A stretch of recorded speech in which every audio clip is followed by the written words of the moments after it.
আমি গতকালের ভিডিওতে বলছিলাম যে ছাত্রদের নতুন রাজনৈতিক দল তৈরি প্রসঙ্গে আমি ওদের কিছু বলবো। আজকে শুধু শুরুর আলাপটা, ছাত্র যদি আগ্রহী হয় তাহলে এই আলাপ আমি কন্টিনিউ করব। একটার পর আর একটা ইস্যু ধরিয়া বাংলাদেশের রাজনীতি নিয়ে অনেকে আগ্রহী হইতেছেন, এটা আসার কথা। আমাকেও অনেক গ্রুপ থেকে ফোন করে সে আগ্রহের কথা বলেন। রাজনীতির নির্মাণ হইল একটা হাইলি কমপ্লেক্স আর ইন্টেলেকচুয়ালি চ্যালেঞ্জিং টাস্ক। দল শুধু আদর্শ লক্ষ্য উদ্দেশ্য দেওয়া হয় না, তার সাথে আরো অনেক কিছু লাগে। তার সাথে লাগে ইতিহাস বোধ, আমরা এটারে বলি হিস্ট্রিসিজম। এই ইতিহাস বোধই রাজনীতিকে সেই দেশের মাটিতে শিকড় গাইরা দেয়। বাংলাদেশে রাজনীতির নির্মাণ দুইটা বড় দল সাকসেসফুল এই হিস্ট্রিসিজমের উপরে করতে পারছে তাদের টাইমের হিসাবে, আওয়ামী লীগ আর বিএনপি। সেজন্য এই দুইটা দল বাংলাদেশে বড় দল। আমার আলাপের মধ্যে আমি যা বলবো দেখবেন সেইটাই দলগুলো কিছুটা হইলেও অনুসরণ করছে। জামাত দল করছে, কিন্তু বাংলাদেশের ইতিহাসে সে গ্রাউন্ডেড করতে হবে, শিকড় গাড়তে পারেনি। তাই আভ্যন্তরীণভাবে প্রচন্ড শক্তিশালী দল হইয়াও বিপুল পরিমাণে মেধাবী তরুণদের আকৃষ্ট করতে পারলেও সে রাষ্ট্র ক্ষমতায় যাইতে পারে নাই। একই ঘটনা ঘটছে সিপিবির ক্ষেত্রে। প্রফেসর ইউনূস রাজনীতিতে সফল হইতে পারে নাই এই একই কারণে। এই যে রাজনীতির জন্য ইতিহাস বোধের দরকার, সেটা আসলে কি? আমি যদি রাজনীতি করতাম তাহলে কোথায় যাইয়া আমার রাজনীতির শিকড়টা ইতিহাসে গাড়তাম, কেন দিতাম, কেন তারা গাড়তে দিতাম, সেই আলাপ। কেন এই গাড়তে দেওয়াটা জরুরি? আমার আলাপে সব রাজনৈতিক দলই উপকৃত হবেন, যারা রাজনীতি করতে চান, যারা করতেছেন সবাই। তবে সবচেয়ে বেশি উপকৃত হবে বাংলাদেশের সাধারণ জনগণ। আসেন আল্লাহর নামে শুরু করি। এই যে ইতিহাসবোধ বা হিস্ট্রিসিজম, এটা হলো একটা দৃষ্টিভঙ্গি যেখানে ইতিহাসের যে ঘটনাগুলো ঘটে গেছে সেটা কেবল পটভূমি না, বরং ভবিষ্যতের রাজনৈতিক এবং সামাজিক অর্থনৈতিক গতিপথ নির্ধারণের একটা মূল নিয়ামক। বুঝছেন? শুধু পটভূমি না, এটা একটা নিয়ামক। একটা রাজনৈতিক দলের জন্য হিস্ট্রিসিজম অত্যন্ত জরুরি, কারণ এটা দলের আদর্শ, পরিস্থিতি এবং ভবিষ্যৎ কৌশলকে ইতিহাসের যে ধারাবাহিকতা সেটার সাথে সংযুক্ত করে দেয়। কিভাবে? এক নম্বরে হইতেছে সে তার রাজনৈতিক আদর্শের বৈধতা নিশ্চিত করে। যে কোনো রাজনৈতিক দল যখন তার নীতি কর্মপন্থাকে ইতিহাসের প্রবাহের উপরে ভিত্তি করে ব্যাখ্যা করতে পারে, তখন তার জনগণের কাছে অনেক বেশি গ্রহণযোগ্য হয়ে ওঠে। ইতিহাস দলকে একটা ধারাবাহিকতা দেয় যা তার অবস্থানকে নৈতিক এবং রাজনৈতিকভাবে শক্তিশালী করে তোলে। দুই নম্বর হইতেছে জাতীয় গর্ব এবং পরিচয় গঠন। একটা জনগোষ্ঠীর ইতিহাস তার আত্মপরিচয়ের ভিত্তি। যখন একটা রাজনৈতিক দল সেই ইতিহাসকে তুলে ধরে এবং তা থেকে গর্বের উপাদান সৃষ্টি করে, তখন জনগণের সাথে সেটা আত্মিকভাবে সংযুক্ত হয়ে যায়। তিন নম্বর হইতেছে ভবিষ্যৎ দিক নির্দেশনা এবং রাজনৈতিক ন্যারেটিভ গঠন। হিস্ট্রিসিজম কেবল অতীত ব্যাখ্যা করতেই সাহায্য করে না, বরং তা ভবিষ্যতের দিক নির্দেশনা নির্ধারণে একটা ভূমিকা রাখে। একটা সফল রাজনৈতিক দল তার অতীত সংগ্রাম, বিজয় এবং চ্যালেঞ্জগুলোকে নতুন প্রজন্মের কাছে এমনভাবে উপস্থাপন করে যে তারা বর্তমান এবং ভবিষ্যতের সমস্যাগুলোকে ঐতিহাসিক যে ব্যাখ্যা সেইটার মাধ্যমে বুঝতে পারে। এবার আসেন দেখি কিভাবে হিস্ট্রিসিজম রাজনৈতিক গল্পকে সংজ্ঞায়িত করে এবং জনগণকে সংযুক্ত করে। এক নম্বর হইতেছে সে ঐতিহাসিক প্রতীক এবং নায়ক তৈরি করে। রাজনৈতিক দলগুলো সাধারণত ঐতিহাসিক নেতাদের চিত্র, প্রতীক এবং আন্দোলনকে সামনে এনে নিজেদের পরিচয় তৈরি করে। যেমন ধরেন মহাত্মা গান্ধী ভারতীয় জাতীয় কংগ্রেসের, সোহরাওয়ার্দীর বডিগার্ড আওয়ামী লীগের, নেলসন ম্যান্ডেলা এএনসির প্রতীক, তাই না? এই ঐতিহাসিক ব্যক্তিত্বরা শুধু অতীতের চরিত্র না, বরং তাদের সংগ্রাম ও আদর্শ দলের বর্তমান রাজনৈতিক অবস্থানের নৈতিক ভিত্তি হইয়া ওঠে। এই জন্যেই সোহরাওয়ার্দীর বডিগার্ডের মূর্তি ভেঙ্গা দেওয়াটা জরুরি। সেই জন্যই ধানমন্ডি ৩২ নাম্বারটা ভেঙ্গা দেওয়াটা জরুরি, কারণ তার নৈতিক ভিত্তিটা যেটা সেটারই আমরা ভেঙে দিছি। দুই নাম্বার, ঐতিহাসিক দৃষ্টান্ত দিয়া বর্তমান সময়ের ব্যাখ্যা। একটা রাজনৈতিক দল যখন বর্তমান সংকট বা চ্যালেঞ্জগুলোর ব্যাখ্যা ঐতিহাসিক ঘটনা দিয়ে করতে পারে, তখন তা জনগণের কাছে গ্রহণযোগ্যতা বাড়ায়। যখন একটা রাজনৈতিক দল বৈদেশিক হস্তক্ষেপ নিয়ে কথা বলে, তখন তারা যদি ইতিহাস থেকে প্রমাণ করতে পারে যে অতীতেও এরকম হস্তক্ষেপের ঘটনা ঘটছিল এবং জনগণ তখন কিভাবে সেটা প্রতিরোধ করছিল, তাহলে বর্তমান আন্দোলন এবং প্রতিবাদগুলো আরো গ্রহণযোগ্য হয়ে ওঠে। তিন নম্বর হইতেছে গণ আন্দোলন এবং বিপ্লবের ঐতিহাসিক ধারাবাহিকতা। বিপ্লব বা গণ আন্দোলনের মাধ্যমে ক্ষমতায় আসা দলগুলোর জন্য হিস্ট্রিসিজম আরো বেশি গুরুত্বপূর্ণ, সেই জন্য ছাত্রদের জন্য অনেক বেশি গুরুত্বপূর্ণ, কারণ তারা নিজেদের বৈধতা প্রমাণ করতে ইতিহাসকে হাতিয়ার হিসেবে ব্যবহার করে। একটা জনগোষ্ঠীর ইতিহাস শুধু অতীতের ঘটনা না, বরং তাদের আত্মপরিচয়, রাজনৈতিক ভবিষ্যৎ এবং জাতীয় গর্বের ভিত্তি। একটা সফল রাজনৈতিক দল যদি তার গল্প হিস্ট্রিসিজমের মাধ্যমে তৈরি করতে পারে, তাহলে তার জনসমর্থন নিয়ে আসে এবং দীর্ঘমেয়াদে টিকে থাকার জন্য শক্তিশালী ভিত্তি গড়ে তোলে। ইতিহাসকে ভুলে গেলে রাজনৈতিক দলগুলোর অস্তিত্ব বিপন্ন হতে পারে, কিন্তু ইতিহাসকে শক্তিশালী হাতিয়ার হিসেবে ব্যবহার করলে তারা জনগণের হৃদয়ে স্থান করে নিতে পারে। আমি আওয়ামী লীগের একটা হিস্ট্রিসিজমের ছোট্ট উদাহরণ দিই। কেন মুজিব, রবীন্দ্রনাথ ঠাকুর, সোনার বাংলার সাথে আওয়ামী বাকশালী ন্যারেটিভের একটা যোগসূত্র আছে, আর কিভাবে এই কালচারাল ন্যারেটিভ আওয়ামী লীগ আর ইন্ডিয়া খুব কৌশলে তৈরি করছে। আলাপটা একটু পিছন থেকে শুরু করতে হচ্ছে। আমার ফুলকুমারী যারা পড়ছেন তাদের মধ্যে আমাদের মেডিকেল কলেজের এক ছোট ভাই এখন আয়ারল্যান্ডে থাকে, ওইখানে শিক্ষকতা করে। সে খুব একটা ইন্টারেস্টিং কথা বলছে বইটা পড়ে রিভিউ কইরা। সেটা হইতেছে বইটার মধ্যে একটা মেলানকলি, বাংলায় যেটাকে বলে অন্তর্গত গভীর বেদনা আছে। মানে বইটা পড়লে এই বেদনাটা আপনি টের পাবেন। সেটা কি সেটা বুঝতে পারা যায় না। ও বলতেছে এটা ঠিক কথা বলছে সে। আমার যে সার্চ, বাংলাদেশের মানুষের ঐতিহাসিক অন্তর্গত গভীর বেদনার খোঁজ করা। কেন করি? কারণ আপনার যদি জাতিগতভাবে অন্তর্গত গভীর বেদনা না থাকে, তাহলে আপনি নতুন কিছু সৃষ্টি করতে পারবেন না। আমাকে কলকাতার একটা পত্রিকা ইন্টারভিউ করছিল 5ই আগস্টের পর। আমি বলছিলাম যে দেখেন, আমাদের ভাষা এক, 47 সাল পর্যন্ত আমাদের ইতিহাস এক, খাবারও এক, আমরা একই খাবার খাই, পরিবেশ টরিবেশ এক, ওয়েদার একই রকম, পোশাক আশাক একই রকম, তাও কেন আপনারা আমাদের থেকে রাজনৈতিকভাবে আলাদা জানেন? বলতে পারেন না উনি। আমি বললাম যে আমরা মাঝে মাঝে বিস্ফোরিত হই, আপনারা কেন হন না জানেন? কারণ আপনাদের অন্তর্গত গভীর বেদনার কোনো বোধ নাই, আপনারা জাতিগতভাবে সেটার সাথে কানেক্ট করতে পারেন না, তাই আপনার মধ্যে পরিবর্তনের যে তীব্র আকাঙ্ক্ষা সেটা জাগে না।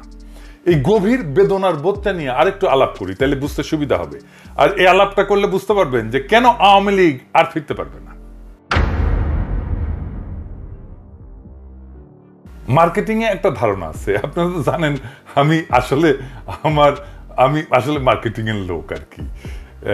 সেটা হইতেছে অ্যাভয়েড পেন থিওরি, যন্ত্রণা বা কষ্ট থেকে দূরে থাকার তত্ত্ব। এটার উপরে ভিত্তি করে আমরা মার্কেটিং এ পণ্যের চাহিদা তৈরি করা ভোক্তাদের কাছে যাই আর কি। এই ধারণাটার উৎপত্তির একটা খুব ইন্টারেস্টিং ইতিহাস আছে। পেইন অ্যাভয়েডেন্স বা অ্যাভয়েড পেন এই ধারণাটা মূলত মনোবিজ্ঞান এবং অর্থনীতির গবেষণা থেকে আসছে, যা মানুষের সিদ্ধান্ত গ্রহণের ক্ষেত্রে খুব গুরুত্বপূর্ণ ভূমিকা রাখে। এর মূল ভিত্তি আছে একটা থিওরিতে, নাম হইতেছে প্রসপেক্ট থিওরি। 1979 সালে 2 নোবেল বিজয়ী অর্থনীতিবিদ, একজন হচ্ছে ড্যানিয়েল কাহেমান আর এমস ভেরেস্কি, এই তত্ত্বটা তৈরি করে। তাদের মতে মানুষ লাভের আকাঙ্ক্ষা থেকে ক্ষতি এড়াইতে বেশি আগ্রহী। ধরেন কারো 100 টাকার অর্জন করতে চাওয়ার আগ্রহের চাইতে সে আরো বেশি উদ্বিগ্ন থাকবে 100 টাকা হারানোর সম্ভাবনা নিয়ে। এই ধারণাটাকে বলে লস অ্যাভারশন, যা মার্কেটিং এর এই অ্যাভয়েড পেইন কৌশলের ভিত্তি হিসেবে ব্যবহার করা হয়। মানুষ এমন ভাবে সিদ্ধান্ত নেয় যেন তার বেদনা বা ঝুঁকি এড়াইতে পারে সে। এই মনস্তাত্ত্বিক প্রবণতা ব্যবসায়ীরা মার্কেটিং বিশেষজ্ঞরা পণ্যের চাহিদা তৈরির জন্য ব্যবহার করে। এই তত্ত্ব বলতেছে যে মানুষ সুখ বা লাভ পাওয়ার চাইতে কষ্ট বা ক্ষতি এড়াইতে বেশি গুরুত্ব দেয়। যদি কোনো পণ্য বা সেবা কোনো কষ্ট বা সমস্যার সমাধান করতে পারে, তবে তার চাহিদা বৃদ্ধি পায়। ধরেন আপনি বললেন যে আমি ধন ধান্যে পুষ্পে ভরে দেবো আপনাদের ভবিষ্যৎকে, আর আমি বললাম ওই যে মনে আছে না তোমাকে যে অপমান করছিল, তোমার যে জমি কাইরা নিছিল, ওই যে তোমার দাড়ি টুপি দেখলে জঙ্গি বানায় গুম কইরা দিত, ক্রস ফায়ারে দিত, ওই দিন আর ফিরবে না, আমরা এটার প্রতিশোধ নেব, আমরা এমন ব্যবস্থা করবো ওই দিন আর ফিরবে না। পাবলিকে আমার কথা শুনবে, আপনার ধনধান্যের কথা শুনবে না। আমরা ন্যারেটিভ ইউজ করি চিরস্থায়ী বন্দোবস্তের সময় আমাদের পূর্বপুরুষদের জমি হারানোর ইতিহাসে। আমি বারে বারে বলি, দেখছেন না সেই গল্প বলি, এই জন্য যে ইন্ডিয়া কখনো আমাদের দেশে পিপল টু পিপল রিলেশন তৈরি করতে পারে নাই। কারণ আমার জনগোষ্ঠীর কালেকটিভ মেমোরিতে আসছে পশ্চিমবঙ্গের হিন্দু জমিদারদের হাতে জমি হারানোর বেদনার কথা। ইন্ডিয়া কিছু করতে আসলেই তার মনে হয় আবার আসতেছে রে সেই আমার জমি কাইরা নিতে, সে ফেরত আসে। আওয়ামী লীগ এই ন্যারেটিভ নেয় নাই, কারণ সে নিতেও পারবে না, নিলে তো আর ইন্ডিয়ার সাথে তার বিয়া শাদী হয় না, তাই না, নিকা শাদী হয় না। সে নিচে রবীন্দ্রনাথ থেকে, তার ন্যাশনালিজমের ন্যারেটিভের শুরু নিজের উপরে ঘৃণা থেকে। বা আত্মঘৃণা থেকে। ওই যে গোবিন্দনাথ বলছে না, 7 কোটি বাঙালি রেহে মুগ্ধ জননী, রেখেছো বাঙালি করে মানুষ করনি। তার মানে আমরা মানুষ না। আর সরোদির বডিগার্ড 10ই জানুয়ারি এসে বলল, কবিগুরু আজ তোমার বাণী মিথ্যা প্রমাণিত হয়েছে, বাঙালি আজ মানুষ হয়েছে, বাংলাদেশ স্বাধীন হয়েছে। কে করলো স্বাধীন? মুজিব। আমার বাবা দেশ স্বাধীন করে দিয়ে গেছে। ওই যে এই অহংকারের পিছনে এইটাই যে আমার বাবা তোমাদের মানুষের মর্যাদা দিয়ে গেছে, সার্কেল পূরণ হইল, তাই না? তাই রবীন্দ্রনাথকে দরকার বাঙ্গু সেকুলারদের জন্য। সে ছাড়া সে জার্নি শুরুই হয় না, তার আত্মগ্লানির জার্নি শুরু হয় না। সে ছাড়া মুজিব ইতিহাসে তার ভ্যালু ক্লেম করতে পারে না। আবার দেখেন 1971-এর বেদনা, কেন সেই ন্যারেটিভ তৈরি করতে পারেনি, কালেকটিভ ন্যারেটিভ, বেদনা ন্যারেটিভ তৈরি করতে পারেনি আওয়ামী লীগের জন্য? কারণ 1971-এর বেদনা ছিল বাংলাদেশের হিন্দু সম্প্রদায় আর আওয়ামী লীগ করার লোকদের জন্য। তাদেরকে দেশ ছাড়তে হয়েছিল, হিন্দুদের বাড়িঘর দখল হয়েছিল, পুড়ায় দেওয়া হয়েছিল। এই কারণেই আওয়ামী লীগ আর হিন্দু সম্প্রদায় ওই বেদনার সাথে কানেক্ট করতে পারে। ওদের আওয়ামী লীগ করার কারণও এইটা। কিন্তু বাকি দেশের লোকের কাছে সেইটা কোনো গভীর বেদনা ইভোক করেনি। তাই মুক্তিযুদ্ধের ন্যারেটিভ আওয়ামী লীগে ফেল করছে। এবার আসেন আমরা দেখি ইতিহাসের কোথায় আমি আমার নতুন রাজনীতিকে নোঙ্গর করাইতে চাই, আর কেনই বা করাইতে চাই। আমাদের ইতিহাসের নোঙ্গর হওয়া উচিত 12 ভূঁইয়ার সময়, আর ইতিহাসের নায়ক হওয়া উচিত ঈসা খাঁ। ঈসা খাঁ ছিলেন বাংলার 12 ভূঁইয়াদের অন্যতম প্রধান নেতা, যিনি 1600 শতকের শেষার্ধে মুঘল সাম্রাজ্যের বিরুদ্ধে স্বাধীন প্রতিরোধ গড়ে তুলছিলেন। তিনি মূলত ভাটির অঞ্চলের লোক ছিলেন। এই ভাটির অঞ্চলটা কোনটা কোনটা? ব্রাহ্মণবাড়িয়া, কিশোরগঞ্জ, ময়মনসিংহ, নরসিংদী এবং সুনামগঞ্জ। এবং এই অঞ্চলে শক্তিশালী প্রতিরোধ গড়ে তুলছিলেন। ঈসা খাঁর প্রধান ঘাঁটি ছিল ভুলুয়া, এই বর্তমান নরসিংদী এবং ব্রাহ্মণবাড়িয়া অঞ্চলে, এবং বজ্রপুর বর্তমান কিশোরগঞ্জ এবং নেত্রকোনা অঞ্চলে। নামটা কি সুন্দর দেখেন, বজ্রপুর। ঈসা খাঁ কিন্তু কিং ছিলেন না, মানে রাজা ছিলেন না, ছিলেন ভূস্বামী জমিদার। কিন্তু সে এমন একটা ফেডারেল স্ট্রাকচার গড়ে তুলছিলেন আদার ভূস্বামী, অন্য ভূস্বামীদের নিয়ে, যা মাইটি মোগলদের নাস্তানাবুদ এবং পরাজিত করতে পারছিল। এটাই হইতেছে আমাদের আদি রাষ্ট্র ভাবনা। শুধু তাই না, আমাদের মিলিটারি মাইটের শক্তির প্রতীক। 12 ভূঁইয়ার মধ্যে ছিল হিন্দু মুসলমানের এক অদ্ভুত ঐক্য। সেখানে ঈসা খাঁর সাথে যুদ্ধ করতেছে কাঁধে কাঁধ মিলায় রাজা কংস নারায়ণ ভৌমিক। ঈসা খাঁর রাজধানীর একটা গুরুত্বপূর্ণ অঞ্চল ছিল সোনারগাঁ। এটা প্রশাসনের কেন্দ্রবিন্দু না হইলেও বাণিজ্যিক এবং কৌশলগত কারণে গুরুত্বপূর্ণ ছিল, এবং এই সোনারগাঁ এখন ইনট্যাক্ট আছে। আর গফরগাঁ বর্তমান ময়মনসিংহ জেলা ঈসা খাঁর শাসনাধীন অঞ্চলের মধ্যে পড়তো, এবং এইটা তার প্রতিরক্ষা কৌশলের একটা গুরুত্বপূর্ণ অংশ ছিল। আমাদের তারুণ্যে আমরা জানতাম গফরগাঁয়ের মানুষ দুর্ধর্ষ সাহসী, ঠিক না? আমি ভাবতাম কেন? ঈসা খাঁর প্রধান প্রতিরক্ষা ব্যবস্থা ছিল ভাটি অঞ্চলের জলাভূমি এবং নদীগুলোর সুবিধা ব্যবহার করা। গফরগাঁও ছিল মোগর ভাটির দুর্গ অঞ্চল এবং ব্রহ্মপুত্র নদের সংযোগস্থলে অবস্থিত, যা সামরিক এবং কৌশলগত এলাকা ছিল। গফরগাঁও নদী বেষ্টিত এলাকা হয়, এটা তার প্রতিরক্ষা কৌশলের অংশ ছিল, এবং এখানকার স্থানীয় জমিদাররা তার পক্ষে লড়াই করছিল। তার মানে গফরগাঁয়ের আজকের জনগণ ঈসা খাঁর সৈনিক, ঈসা খাঁর বাহিনীর অংশ। এই গফরগাঁয়ের লোকেরাই ছিল ঈসা খাঁর বাহিনী। এরা সাহসী হবে না তো কে সাহসী হবে? আজকে দেখেন না, ব্রাহ্মণবাড়িয়ার লোকেরা ডেঞ্জারাস সাহসী, আরেকটা অঞ্চল। এই অঞ্চলের সাথে ঈসা খাঁর যোগসূত্র তো বলছি, আসেন আরো একটু বিস্তারিত দেখি। ব্রাহ্মণবাড়িয়া ছিল ঈসা খাঁর সামরিক ঘাঁটির অংশ। ব্রাহ্মণবাড়িয়ার যে সংলগ্ন এলাকা, যেমন সরাইল, আশুগঞ্জ, নবীনগর, নাসিরনগর, তার প্রতিরক্ষা কৌশলের, তার ক্যান্টনমেন্টের অংশ ছিল। মোগলদের অগ্রসর হওয়া থাকাতে তিনি এইখানকার নদী এবং জলাভূমিকে কৌশলগতভাবে ব্যবহার করছিলেন। আর এই সরাইল উপজেলা ছিল ঈসা খাঁর অন্যতম প্রতিরক্ষা ঘাঁটি, এবং সে সরাইলে অবস্থান করেই মোগলদের বিরুদ্ধে যুদ্ধ পরিচালনা করতেন। আর মোগল বাহিনী যখন বাংলায় আগ্রাসন শুরু করে, তখন ব্রাহ্মণবাড়িয়ার আশেপাশে অনেকগুলো যুদ্ধ সংঘটিত হয়। এই যুদ্ধগুলো করছিল ব্রাহ্মণবাড়িয়ার লোকেরা। ঈসা খাঁর নৌবাহিনী ব্রাহ্মণবাড়িয়ার নদীগুলোতে কৌশলগতভাবে মোতায়েন করা ছিল, যাতে মোগলদের অগ্রযাত্রা বাধাগ্রস্ত হয়। একবার তো মানসিংহের নেতৃত্বে মোগলরা আসছিল, ইসলাম খানের নেতৃত্বেও মোগল বাহিনী আসছিল, চূড়ান্ত অভিযান চালাইছিল। তখন ব্রাহ্মণবাড়িয়ার আশেপাশের দুর্গ এলাকাগুলোতে প্রচন্ড লড়াই হয়, এবং এই লড়াইগুলো করে ব্রাহ্মণবাড়িয়ার লোকেরা। ঈসা খাঁর বাহিনীর বংশধরেরাই আজকের ব্রাহ্মণবাড়িয়ার জনগণ। এবার বুঝেছেন আমার গফরগাঁও আর ব্রাহ্মণবাড়িয়ার ক্ষুদ্র ভ্রাতা আর ভগিনীরা, আপনারা কার উত্তরাধিকার, কোন বীরের রক্ত আপনাদের ধমনীতে প্রবাহিত হইতেছে? আর আমি বাংলাদেশের আর্মি চিফ হইলে বাংলাদেশের প্রধান ক্যান্টনমেন্টের নাম রাখতাম বজ্রপুর বা ইসাখা, শেখ রাসেল ক্যান্টনমেন্ট। আমি দুইটা পৃথক রেজিমেন্ট করতাম, গফরগাঁও আর ব্রাহ্মণবাড়িয়া। ওই দুই অঞ্চলের আগুন বরাবর পোলাপানদের নিতাম ওই রেজিমেন্টে। ওদের যুদ্ধে যাইতে হইতো না। গফরগাঁও আর ব্রাহ্মণবাড়িয়া রেজিমেন্ট আসতেছে এটা শুনলেই কাপড় নষ্ট হইয়া পালাইতো শত্রুরা। আমি কোনো নতুন রাজনৈতিক দল করলে প্রথম কমিটি ঘোষণা করতাম ব্রাহ্মণবাড়িয়া আর গফরগাঁও। আমার সবচেয়ে শক্তিশালী মিলিটেন্ট সংগঠন হইতো এই দুই জায়গায়। আমি ইসাখার যে রাজত্বের এলাকা নেত্রকোনা, ময়মনসিংহ, কিশোরগঞ্জ, দইরা এই অঞ্চলগুলোতে প্রথম সংগঠনটা তৈরি করতাম। ইসাখা হইতো আমাদের আইকন। সোনারগাঁও এখনো বর্তমান, আমরা সহজেই সেই ইতিহাসের সাথে কানেক্ট করতে পারতাম।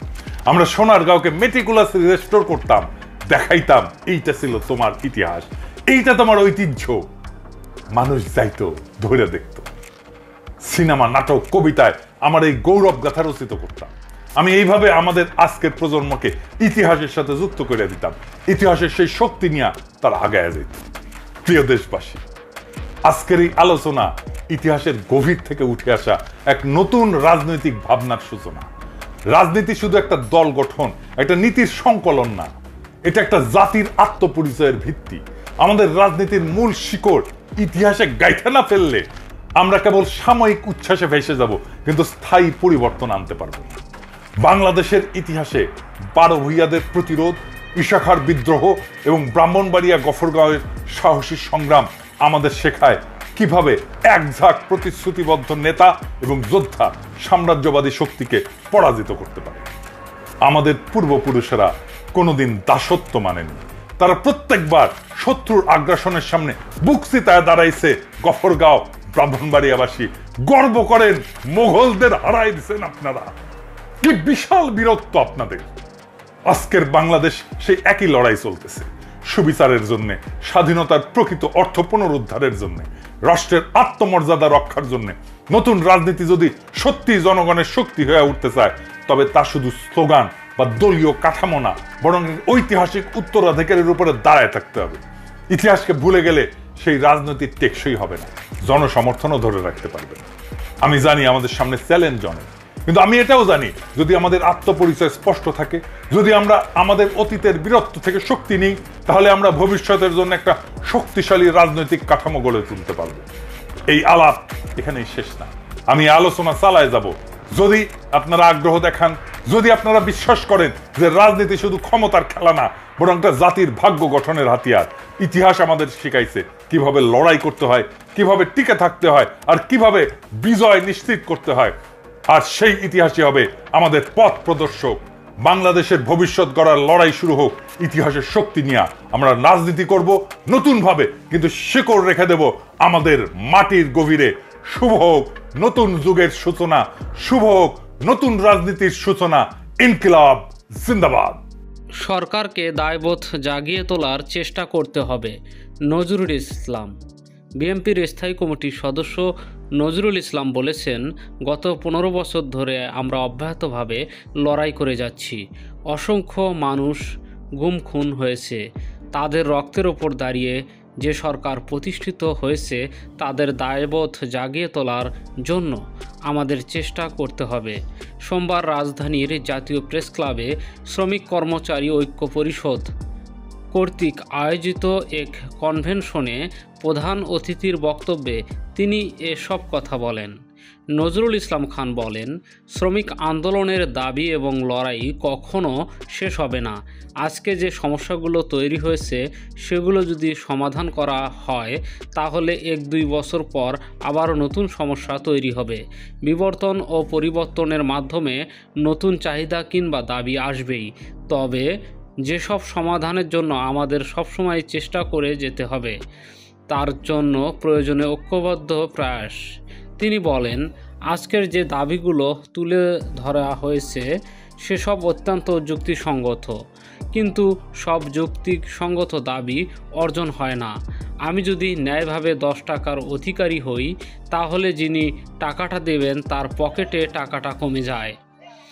যে আইনের সংশোধন সংকট মোচনে সাহায্য করে সেই আইনের সংশোধনও অনেকের আগ্রহ থাকে না, অথচ শ্রমজীবী মানুষ এদেশের প্রত্যেকটা আন্দোলন লড়াইয়ে জীবন দিয়েছে, কিন্তু তাদের জীবন দানকে কখনো মূল্যায়ন করা হয়নি। কারণ আমরা যারা শ্রমিকদের প্রতিনিধিত্ব করি আমরাই তো অর্জন করতে পারিনি। তিনি আরও বলেন, শ্রমিকদের আন্দোলন অত্যন্ত গুরুত্বপূর্ণ বিষয়। আমরা যারা নেতৃত্বে রয়েছি তাদের সেসব বিষয় খেয়াল করতে হবে। শ্রমজীবী মানুষেরা কেবল সম্পদ উৎপাদনই করে না, প্রত্যেকটি বিজয় ও লড়াইয়ে তারা শক্তিশালী ভূমিকা পালন করেছে। সুতরাং তাদের দাবি মানা এখন সময়ের দাবি। অন্তর্বর্তী সরকার একটি সংস্কার কমিটি গঠন করে বেশ কিছু সুপারিশ করা হয়েছে।